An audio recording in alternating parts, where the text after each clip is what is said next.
بسم اللہ الرحمن الرحیم الحمد للہ رب العالمین وصلی اللہ علی محمد وآلہ الطاہرین ولعنۃ اللہ علی اعدائہم اجمعین الی قیام یوم الدین وقال سبحانہ وتعالی یا ایھا الذین آمنوا کتب علیکم الصیام کما کتب علی الذین من قبلکم لعلکم تتقون۔ موضوع گفتگو احکام روزہ، اور اس ہماری گفتگو کا جو سلسلہ چل رہا ہے اس کا عنوان ہے مبطلات صوم، یعنی روزے کو باطل کرنے والی چیزیں۔ چھٹی چیز کہ جس سے روزہ باطل ہوتا ہے وہ ہے کہ پورے سر کو پانی میں ڈبو دینا۔ اب یہ پورا سر پانی میں چاہے پورے بدن کے ساتھ ڈوبے یا یہ کہ ہم پورا اتنا حصہ پانی میں ڈال دیں اور یہ سب کا سب پانی میں ڈوب جائے تو روزہ باطل ہو جائے گا۔ لیکن اگر آدھا سر ایک دفعہ ڈبوئیں اور آدھا سر ایک دفعہ ڈبوئیں، یا یہ کہ سوئمنگ پول میں یہاں تک ہم پانی میں چلے جائیں تو اس سے روزہ باطل نہیں ہوگا۔ اسی طریقے سے اگر بھول کے چلے گئے اس سے بھی روزہ باطل نہیں ہوگا۔ یا یہ کہ ہمیں اتنی کمانڈ ہے اور ہم جانتے ہیں کہ سوئمنگ پول کی ڈیپتھ کتنی ہے، اور ہمیں پتہ ہے کہ جب ہم سیدھے جمپ لگائیں گے، اگر سر کے بل جمپ لگائیں گے اس صورت میں تو روزہ باطل ہو جائے گا کیونکہ پورا سر پانی میں ڈوب گیا۔ لیکن اگر ہم نے اس طرح سے سیدھے جمپ لگائی تو ہم یہ جانتے ہیں کہ پانی اتنا ہے اور ہم نہیں ڈوبیں گے، کہ جس طرح سے عام طور پر بچے ڈائیو لگاتے ہیں پاؤں کے بل۔ لیکن اتفاق سے وہ جگہ بہت زیادہ گہری تھی اور پانی میں چلے گئے، تو کیونکہ اس کا یقین یہ تھا اور اس کی نیت بھی یہ نہیں تھی کہ میں سر پانی میں ڈبوؤں گا تو اس کا روزہ باطل نہیں ہوگا، کیونکہ اچانک یہ شخص پانی میں ڈوب گیا۔ ڈوبنے سے مراد سر پانی میں ڈوب گیا۔ اب یہاں پہ سوال یہ پیدا ہو سکتا ہے کہ شاور کے نیچے کھڑے ہوں تو کیا روزہ باطل ہوگا؟ تو یاد رکھیں شاور کے نیچے کھڑے ہونے کو کوئی بھی یہ نہیں کہتا کہ سر پانی میں ڈبویا۔ بالٹی سے پانی سر پہ ڈالا جائے اس سے بھی روزہ باطل نہیں ہوگا، کیونکہ اس کو سر پانی میں ڈبونا نہیں کہا جاتا۔ کسی آبشار کے نیچے کھڑے ہو گئے اس سے بھی روزہ باطل نہیں ہوگا، کیونکہ یہ بھی سر پانی میں ڈبونا نہیں کہا جاتا۔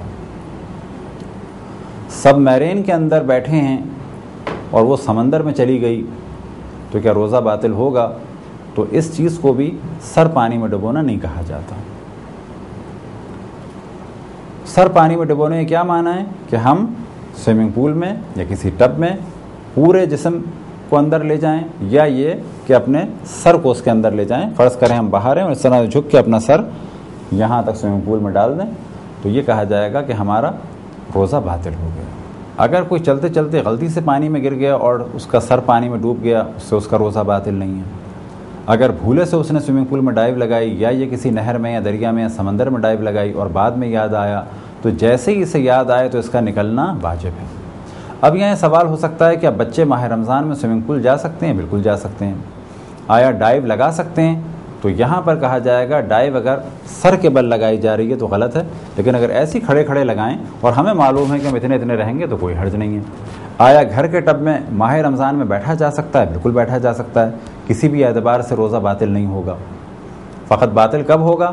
فرض کریں ہم پورے دن ٹب میں اس طرح سے بیٹھے ہوئے ہیں، یہاں تک پانی ہے، روزہ باطل نہیں ہوگا۔ لیکن اگر ہم اس طرح سے لیٹیں اور اپنے سر کو پانی کے نیچے کر لیں اس سے روزہ باطل ہو جائے گا۔ اگر کوئی شخص کسی کو بچانا چاہے،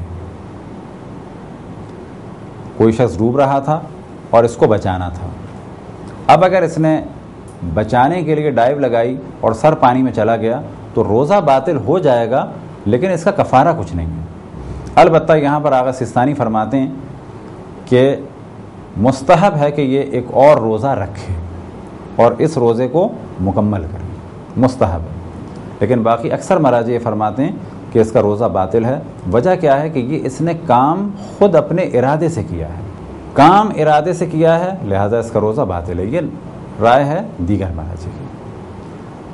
اب اگر کسی جگہ ہم گئے ہیں اور لوگ ہمیں زبردستی پکڑ کے سوئمنگ پول میں ڈال دیں اس سے بھی ہمارا روزہ باطل نہیں ہوگا۔ ہم یہ جانتے ہیں کہ اگر وہاں جائیں گے تو وہ لوگ ہمیں ضرور پانی میں ڈالیں گے۔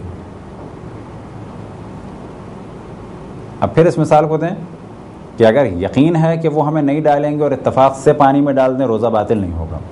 ہمیں یقین ہے کہ یہ پانی میں ڈالیں گے اور ہم جان بوجھ کے وہاں جائیں تو اس سے روزہ باطل ہو جائے گا۔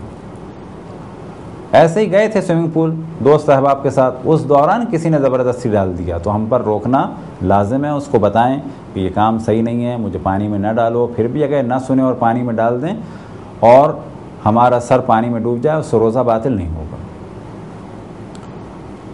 اب یہاں سوال پیدا ہوتا ہے کہ موضوع فقط پانی کا ہے یا اور دیگر لیکوڈ کا بھی ہے، جیسے کہ آب مضاف۔ تو آب مضاف میں اگر کوئی ڈائیو لگائے تو اس سے روزہ باطل نہیں ہوتا، لیکن احتیاط یہ ہے کہ اس میں بھی ڈائیو نہ لگائے۔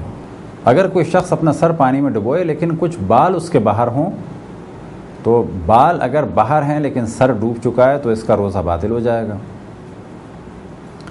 اب یہاں سوال کیا جائے کہ اگر کوئی غسل ارتماسی کرے، اب یہاں پر توجہ رہے کہ غسل دو طریقے سے ہوتا ہے، ایک ترتیبی ہے یعنی پانی ہم ڈالتے ہیں ترتیب سے، ایک ارتماسی ہے کہ ہم پانی میں چلے جاتے ہیں۔ اس کے احکام بیان تفصیل سے ہوں گے۔ اگر کوئی یہ جاننے کے بعد کہ میں روزے سے ہوں اور روزے میں سر پانی میں ڈبونے سے روزہ باطل ہوتا ہے، جان بوجھ کر غسل ارتماسی کرے تو اس کا روزہ بھی باطل ہو جائے گا اور غسل بھی صحیح نہیں ہے، اکثر مراجع کی رائے یہ ہے۔ لیکن اگر یہ بھول گیا ہو اور غسل ارتماسی کرے تو اس کا روزہ بھی صحیح ہے اور اس کا غسل بھی صحیح ہوگا۔ اب یہاں پر ایک جانب توجہ دلا کے گفتگو ختم کریں کہ تقریباً تمام مراجع کے فتوے اس موضوع میں یہی ہیں، فقط آیت اللہ العظمیٰ شبیری زنجانی فرماتے ہیں کہ یہ کام حرام ہے لیکن اس سے روزہ باطل نہیں ہوگا، یعنی روزے کی حالت میں سر پانی میں ڈبونے سے روزہ باطل نہیں ہوگا لیکن یہ کام حرام ہے اور کراہت شدیدہ ہے۔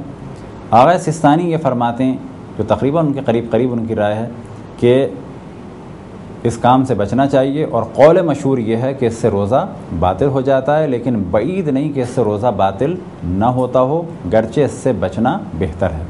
خداوند تبارک و تعالیٰ سے دعا ہے کہ بحق محمد و آل محمد ہمیں اپنے رسول اپنی حجتوں خصوصاً امام زمان علیہ الصلوۃ والسلام کی معرفت اور اطاعت کی توفیق عطا فرمائے۔